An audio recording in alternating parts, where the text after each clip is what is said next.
जय हिंद friends, welcome to my channel education centre 21। आज हम इस वीडियो में यूपी बोर्ड परीक्षा प्रश्न पत्र 2023 कक्षा 10 विषय विज्ञान का मॉडल पेपर लेकर आए हैं। यह मॉडल पेपर यूपी बोर्ड द्वारा जारी है, इसलिए यह बहुत ज़्यादा महत्वपूर्ण है। अगर आप अर्धवार्षिक परीक्षा देते हैं या आप प्री बोर्ड देते हैं या आप सीधे जो है बोर्ड एग्ज़ाम देते हैं, तो इस वीडियो को एक बार देख लीजिएगा। मेरा इतना वादा है कि इसमें से ज़रूर प्रश्न पूछे जाएंगे।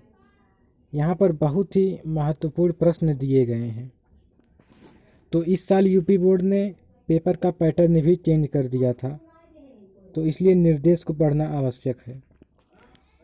तो ये निर्देश तो सही है कि समय 3 घंटे 15 मिनट का रहेगा और प्रारंभ के 15 मिनट परीक्षार्थियों को प्रश्न पत्र पढ़ने के लिए निर्धारित है। ये तो वैसे ही है, और अगर बचते हैं तो हम इसे थोड़ा सा बड़ा कर लेते हैं तब और देखते हैं।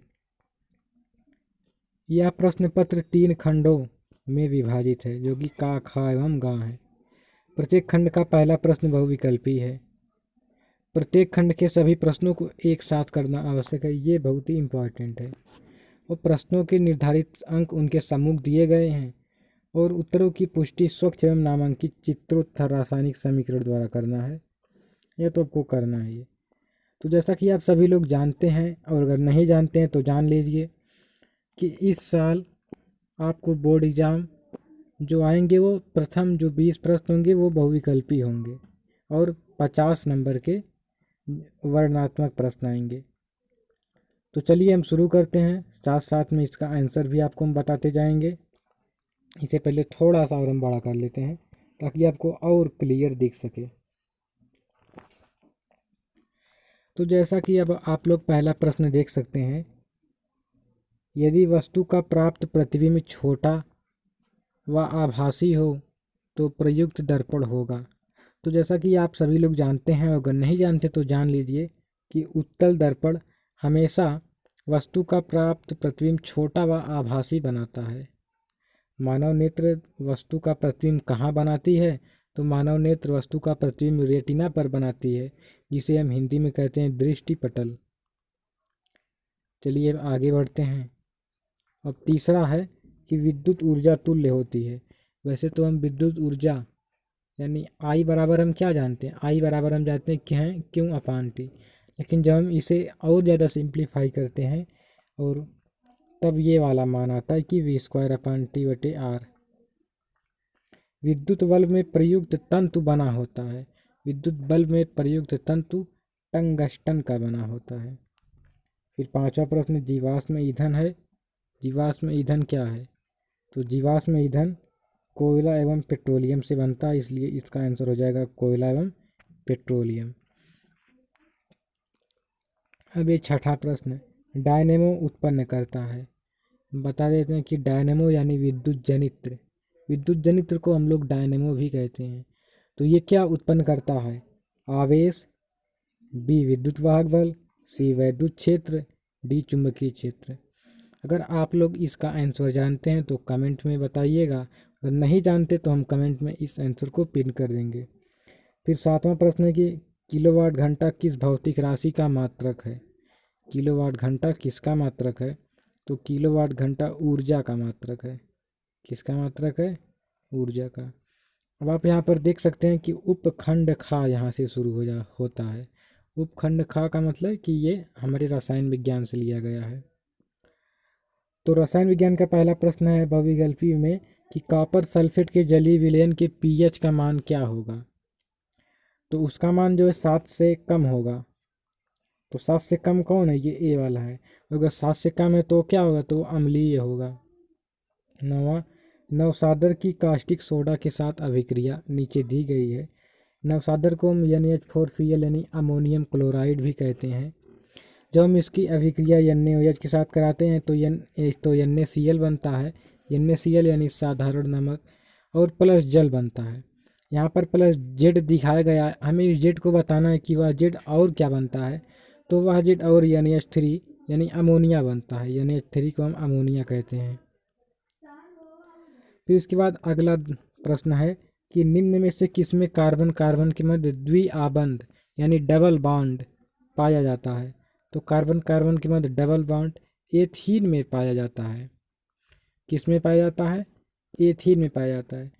एथेन में सिंगल बॉन्ड, एथीन में डबल बॉन्ड और एथाइन में ट्रिपल बॉन्ड पाया जाता है। ठीक है।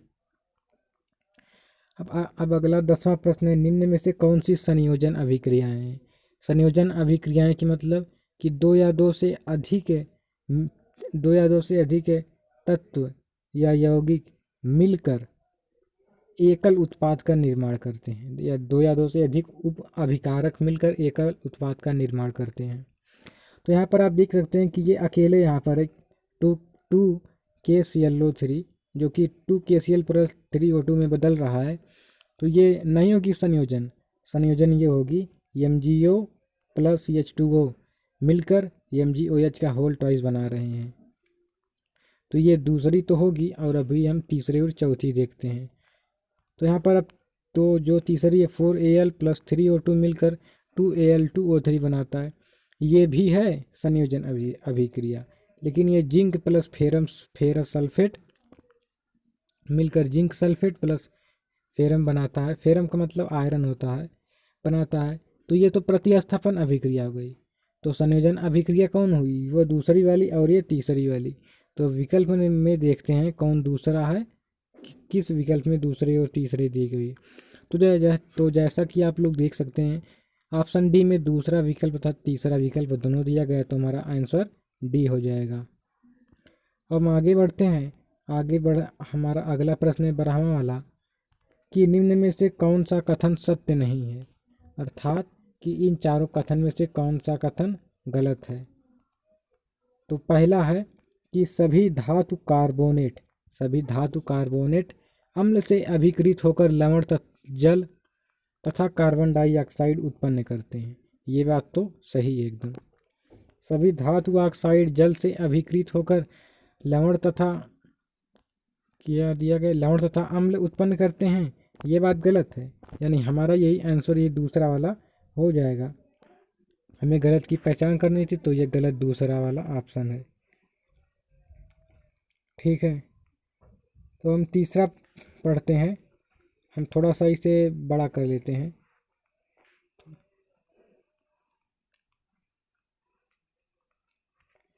ये अच्छा प्रश्न है, ये तीसरा वाला थोड़ा हम छोटा कर लेते हैं, क्योंकि अब ऊपर जो ऑप्शन थे उनमें छोटे छोटे विकल्प दिए थे, ये बड़ा हुआ है थोड़ा। तो सूची ए में दिए गए प्रमुख रसायनों का सूची बी में दिए गए उनके सही सूत्र से मिलान कीजिए। यानी आपको प्लास्टर ऑफ पेरिस को पहचानना है, आपको जिप्सम को पहचानना है, आपको विरंजक चूर्ण को पहचानना है, और इन्हें पहचान कर आपको इनके साथ मिलान करना है। ये तो प्रश्न बहुत ही आसान है, इसे आप खुद से कर लीजिएगा। और अगर नहीं कर पाते हैं तो कोई बात नहीं, हम इसका आंसर भी कमेंट में पिन कर देंगे। इसके बाद अब उपखंड गा आता है। उपखंड गा यानी अब ये हमारे जीव विज्ञान से शुरू होता है। तो निम्नलिखित में से कौन से समूहों में केवल जैव निम्नीकरणीय पदार्थ नहीं है। निम्न में से कौन से समूह में केवल जैव निम्नीकरणीय पदार्थ नहीं। तो ये घास फूस एवं चमड़ा इसमें है, लेकिन घास लकड़ी एवं प्लास्टिक में इसमें नहीं है जैव निम्नीकरणीय पदार्थ। ठीक है। चलिए अब आगे बढ़ते हैं 15वें प्रश्न की तरफ। तो 15वां प्रश्न है, और एक ही इम्पोर्टेंट बात, और अगर आप थोड़ा सा भी पढ़े रहेंगे तो आप बहुविकल्पीय प्रश्न जरूर कर ले जाएंगे, क्योंकि बहुविकल्पीय आता है तो बहुत आसान है, लेकिन नहीं आता है तो इसमें दाल नहीं गलने वाली है। आप इसमें कुछ भी नहीं कर सकते, अगर नहीं आता तो गलत हो जाएगा, और अगर तुक्का लगाते हैं तो सही होने का चांस कम रहता है। इसलिए आप थोड़ी सी मेहनत कर लीजिए, आपको 20 नंबर बहुत ही आसानी से मिल जाएगा। अब इसके बाद 15वां प्रश्न है कि फेफड़ों में शुद्ध रुधिर आता है, कहाँ से आता है। तो फेफड़ों में शुद्ध रुधिर बाएं नीलय से आता है। यकृत संश्लेषित करता है। यकृत किसका संश्लेषित करता है। तो यकृत यूरिया को संश्लेषित करता है। द्विनिषेचन क्रिया में अंतरिक्ष संलयन के पश्चात बनने वाले ऊतक का क्या नाम है? तो उस ऊतक का नाम है भ्रूणपोष। अब 18वां प्रश्न आता है कि निम्न कालमों का मिलान कीजिए। जैसा कि आप सभी लोग देख सकते हैं कि फिजिक्स वाले में भी मिलान को मिला, केमिस्ट्री में भी मिला और यहाँ पर बायोलॉजी में भी मिल रहा है। तो इसलिए आप थोड़ा सा चीज़ों को जोड़कर पढ़ाई कीजिए ताकि आप मिलान वाला अच्छे से कर सकें। और हम इस मिलान को भी नहीं बताएंगे, आपको इसका आंसर कमेंट में करना है, और अगर आप नहीं कर पाते हैं तो हम कमेंट में इसे खुद दे देंगे। फिर इसके लिए क्या है कि 19 प्रश्न नंबर 19, बाढ़ के किनारे छोटे चकबाँध बनाने आवश्यक हैं क्योंकि, यानी प्रश्न यह कि बाढ़ के किनारे छोटे चकबाँध क्यों बनाने आवश्यक हैं। अब इसका आंसर क्या हो सकता है, थोड़ा सा आप सोच लीजिए, थोड़ा सा सोच लीजिए, क्योंकि ये हम तो ये तो प्रैक्टिकली कर सकते हैं, हम तो इसे देख रहे हैं, तो हमें तो इसका आंसर आना चाहिए। तो हम फिर से कहते हैं कि आपको इसका आंसर फिर कमेंट में करना है, लेकिन डरने की कोई बात नहीं, अगर नहीं आता है तो हम ज़रूर इसका आंसर कमेंट में पिन कर देंगे, लेकिन आपको कोशिश करनी चाहिए, आपको कुछ अपने दिमाग को दौड़ाना चाहिए। अब देखिए 20वां प्रश्न है कि नीचे दिया गया चित्र मानव श्वसन तंत्र को दर्शाता है, ए बी सी व डी को पहचानिए। ठीक है, तो इसका जो है आंसर जो ए वाला है, ए वाले को हम कहते हैं एपिग्लोटिस। ए वाला कहाँ पर है, एकदम देखिए यहाँ पर ऊपर है एपिग्लोटिस। फिर ये बी वाला है, इससे बी वाले को कहते हैं वायुकोपिका। और ये जो सी वाला है यहाँ पर है, यहाँ पर आप देख सकते हैं, यहाँ पर इसे कहते हैं ब्रोंकस। और ये जो है ये, इसे हम कहते हैं डायफ्राम। तो ये देखिए हमने जितनी चीज़ बताया ये आपके किस विकल्प में मिल रही हैं, ये आपके पहले विकल्प में मिल रही, तो आपका ये पहला विकल्प सही है। अब इसके बाद जब हम आगे बढ़ते हैं तो खंड व वर्णनात्मक प्रश्न है, यानी इसका आंसर आपको लिखना पड़ेगा। पहला है कि प्रकाश का प्रकीर्णन तरंग दैर्घ्य पर किस प्रकार निर्भर करता है। तो प्रकाश का प्रकीर्णन तरंग दैर्घ्य पर इस प्रकार निर्भर करता है क्योंकि जिसकी तरंग दैर्घ्य कम होगी, जिसकी तरंग दैर्घ्य कम होगी उसका प्रकीर्णन अधिक होगा। यहाँ ध्यान से सुनिएगा, जिसकी तरंग दैर्घ्य अधिक उसका प्रकीर्णन कम, जिसका प्रकीर्णन कम उसकी तरंग दैर्घ्य अधिक। तो ये थोड़ा सा कंफ्यूज वाला प्रश्न है, तो इसके आप फिर से दोबारा देखिएगा। और इसके बाद दूसरा, अवतल दर्पण के ध्रुव एवं फोकस के मध्य रखी वस्तु के प्रतिबिंब निर्माण को किरण आरेख द्वारा समझाइए। हम यहाँ पर अब किरण आरेख द्वारा कैसे समझा सकते हैं, लेकिन आप अब इसके आगे फिर से स्वयं से कीजिएगा इस प्रश्न को। जो वर्णनात्मक प्रश्न है वो सुनने से नहीं याद होते, वो करने से याद होते हैं। फिर तीसरा वाला भी तीसरे प्रश्न को आप सॉल्व कीजिएगा और इसका आंसर आया है 4.5 × 10⁻² जूल, और आपको J बराबर 4.18 जूल प्रति कैलोरी लेना है। इसके बाद आपको विद्युत मोटर का सिद्धांत लिखना है, अथवा दृष्ट धारा चनित्र का सिद्धांत संरचना तथा कार्यविधि का सचित्र वर्णन कीजिए। यहाँ पर कैसे हम चित्र बना सकते हैं। अब ये उपखंड का यानी रसायन विज्ञान केमिस्ट्री से आता है। तो 5वें का है कि निम्नलिखित का IUPAC नाम लिखिए। तो ये इसका क्या हो जाएगा, इसका हो जाएगा एथिल एसीटेट। क्या हो जाएगा, एथिल एसीटेट। और ये दूसरा हो जाएगा मेथॉक्सी एथेन। क्या हो जाएगा, मेथॉक्सी एथेन। तो भर्जन तथा निस्तापन में आपको अंतर दिखाना है, प्लास्टर ऑफ पेरिस के बारे में बताना है, इसका अणुसूत्र भी लिखिए।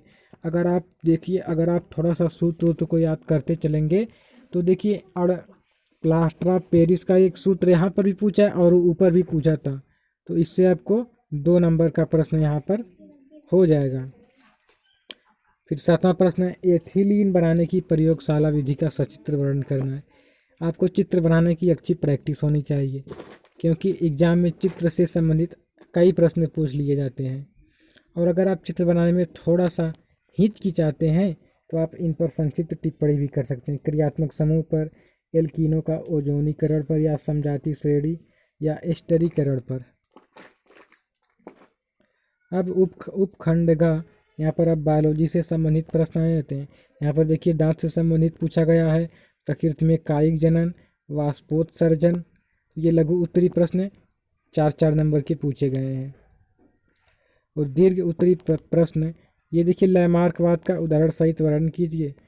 जो ये जीवों में विकास है, इस चैप्टर को आप अच्छे से तैयार कर लीजिए, क्योंकि इससे ज़रूर प्रश्न पूछा जाता है और बड़े नंबर पर पूछा जाता है। तो ये रहा पेपर पूरा। और अगर आप इस पेपर को डाउनलोड करना चाहते हैं तो हम इसका लिंक डिस्क्रिप्शन में दे रहे हैं और आप इसे डाउनलोड भी कर सकते हैं। और इसके बाद हम अन्य विषयों का भी मॉडल पेपर बनाए हैं, सामाजिक विज्ञान, हिंदी, इंग्लिश। तो आप जिसका भी चाहते हैं तो आप नीचे हमारे डिस्क्रिप्शन में जाकर लिंक है, वहाँ से आप उस पूरी प्लेलिस्ट को पा सकते हैं और उन सभी वीडियो को भी देख सकते हैं।